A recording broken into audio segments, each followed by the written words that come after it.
voit un loup qui cherchait ce qu'il pourrait faire comme profession. En janvier, Lou veut être pâtissier. Il décide de faire une galette. Il mélange la farine, le beurre, le sucre et les œufs. Rajoute la fève et enfourne la galette. Quand elle est cuite, il la pose sur le rebord de la fenêtre pour qu'elle refroidisse. Au bout d'un moment, la galette commence à s'ennuyer. Tout doucement, elle se laisse glisser, tombe dans le jardin et continue son chemin. Elle roule et voilà qu'elle rencontre 2 enfants, Hansel et Gretel, qui l'attrapent et la croquent. Pendant ce temps, Lou vient voir si la galette a bien refroidi, mais celle-ci a disparu. Oh mince! Ma galette s'est enfuie. Je n'aime pas être pâtissier. C'est nul si mes gâteaux disparaissent avant que je n'ai le temps de les manger. En février, Lou décide d'être bûcheron. Il part dans la forêt pour scier du bois. Au bout de 2 heures, il entend une petite fille vêtue de rouge crier à l'aide. Il se précipite pour la secourir. Un petit chaperon rouge est poursuivi par un méchant loup qui veut le dévorer. Avec tout son courage, notre loup assomme la vilaine bête avec un tronc d'arbre qu'il vient de couper. Au mois de mars, Lou veut être pêcheur. Il achète une canne à pêche et loue un bateau alors qu'il pêche tranquillement en pleine mer. Au loin, il aperçoit une baleine qui éternue et libère un petit garçon en bois et son gentil papy. Lou sauve les 2 naufragés et les ramène au port. Merci Lou, tu nous as sauvé la vie. Je t'en prie Pinocchio, mais être pêcheur, c'est trop dangereux.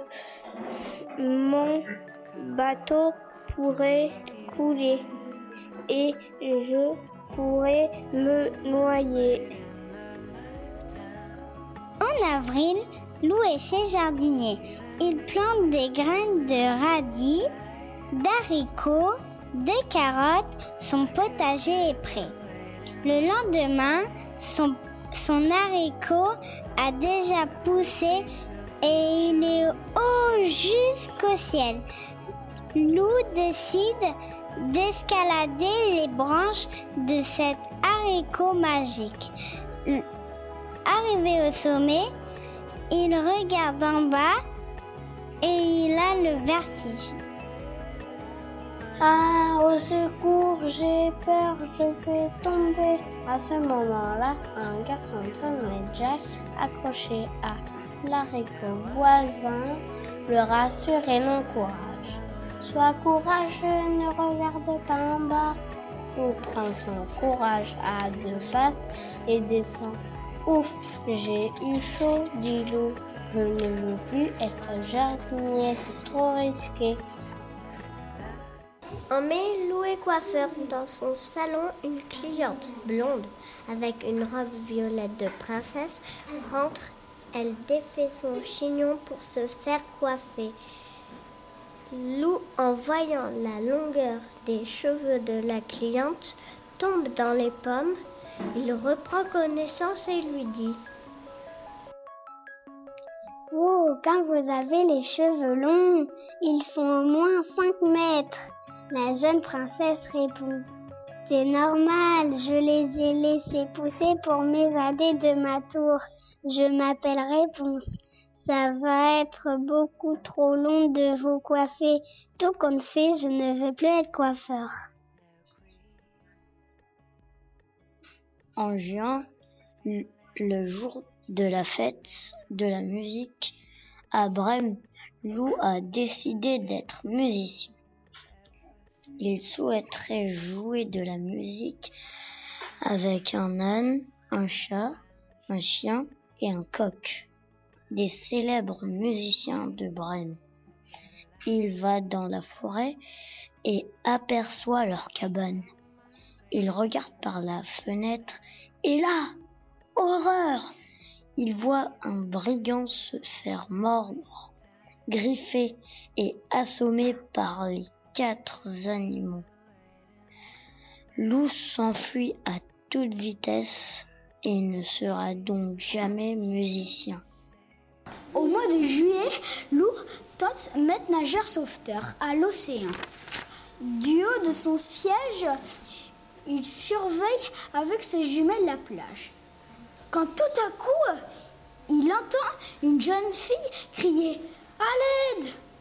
Il se précipite dans l'eau, mais une grosse vague l'emporte vers la baie.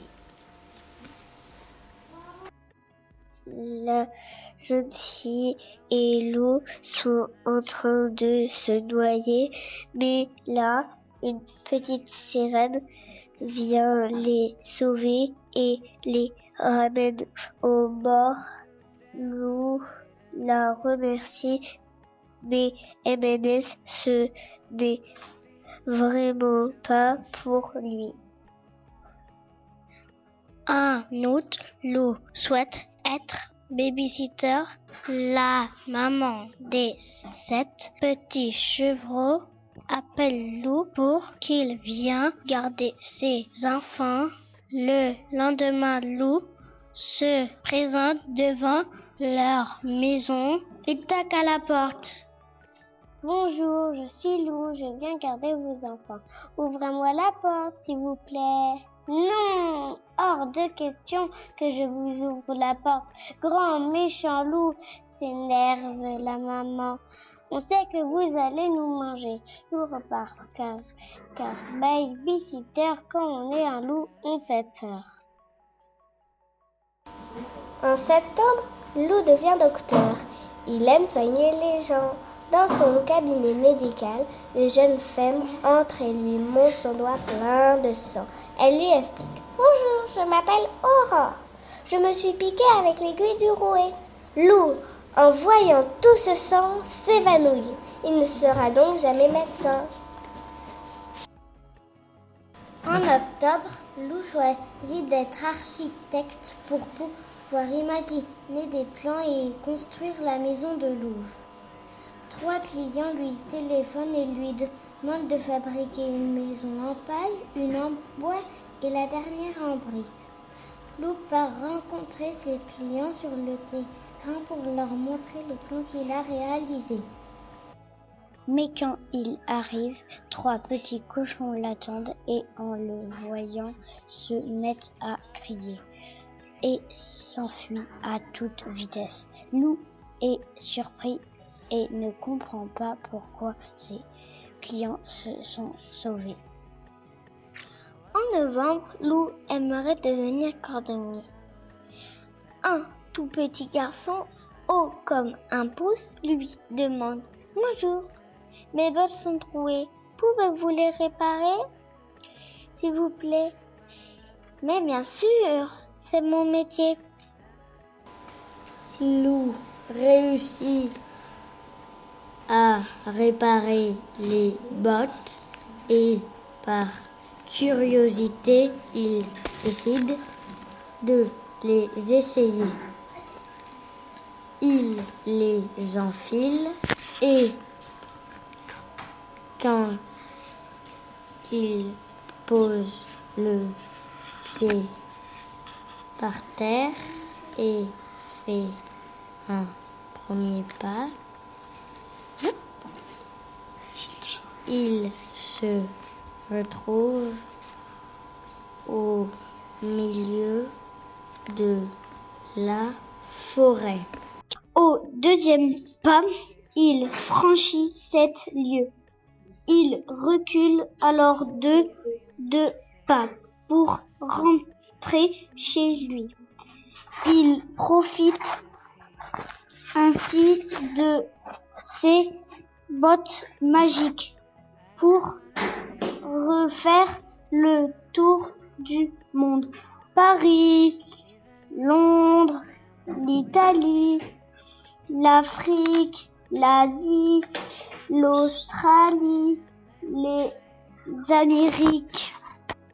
En décembre, Lou décide de devenir Père Noël, mais il n'aime pas les illuminations, les décorations, les chants de Noël, son costume qui le gratte.